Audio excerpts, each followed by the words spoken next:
We met with a group of folks last Friday morning, and went over issues, concerns, safety, and stuff with the group that was there.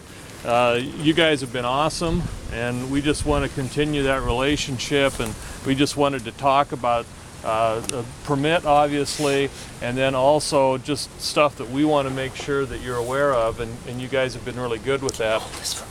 I gave copies of the permitting process to the group on Friday. I have other copies if somebody else wants to get that. But the simple stuff you've been doing is moving your tents every 3 to 4 days, which has been great for us. Keeping the porta potty on concrete so that it doesn't eliminate the wear and tear patterns. Making sure you don't attach things to trees, protecting the environment, and you guys have been great at doing that. We want to be used by other people as well, so we don't want you to occupy the entire park, but if you could just occupy 2 quadrants at a time, that means that you can use the basketball court, the playground, and those kind of things. Fire pits were brought up, and I know some of you had some interest with that. I'm concerned about your safety with people coming through and all the abuse that you've been taking as well. And we recommended that propane tanks would be better for heaters and for those kind of warmth things, because they're more controllable and they won't spill and upset and do stuff like that. So anytime an issue comes up, that's sort of why we wanted to get together with you to see if we could work those out and see if anybody else had any questions or anything. There was a question on the permit about, do you have to name anybody, and no, you don't. If you want to just put it under the Occupy Iowa City name, that's fine with us. We've had email correspondence from several of you already, and we've been getting stuff from the Occupy Iowa City website and stuff like that. So that's basically what our tenet is just to help you along and to see if there are any issues or problems, and to have a conduit so that we can have these conversations whenever something comes up. So I have a Jim. Yeah, I was reviewing the permits and the relevant section of the city code, and I had a couple of questions about things that were in there. One, I noticed a list of restrictions on the permit, and none of them seemed serious, but from what you see in terms of our activities and our organization as they are right now, are there any activities or anything that we have set up that might be restricted under the terms of the permit?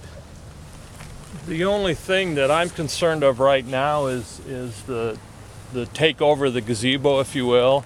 I would like to see it more inviting to other members of the public. Right now it appears as though you pretty much have a lock on that, and so it might be less inviting to people that walk through the park and that may want to use that for some other purposes. Okay, and I had a second question on the same lines.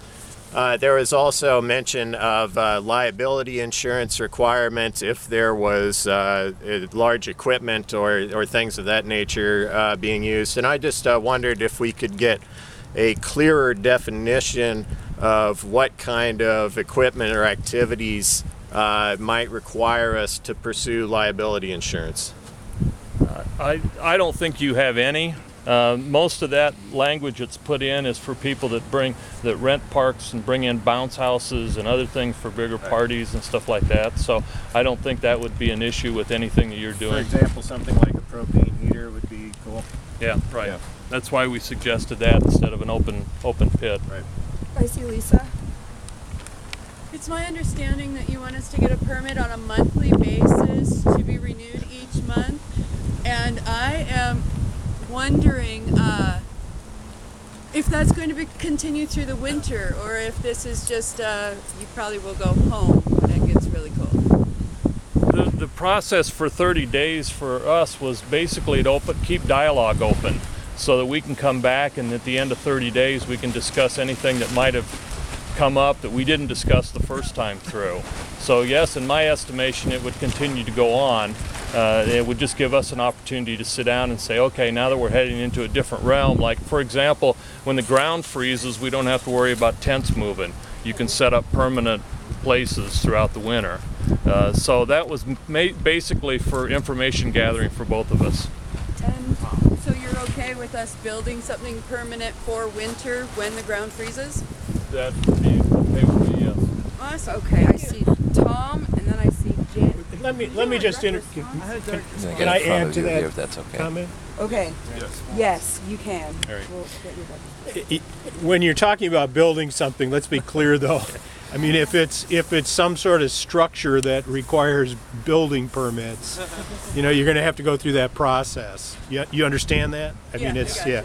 and permanent doesn't mean that it stays here forever. Yeah, no, I didn't mean Yeah. that. I meant something that would keep us warm. I understand. We don't have the budget for it. Okay. I wanted to do a director's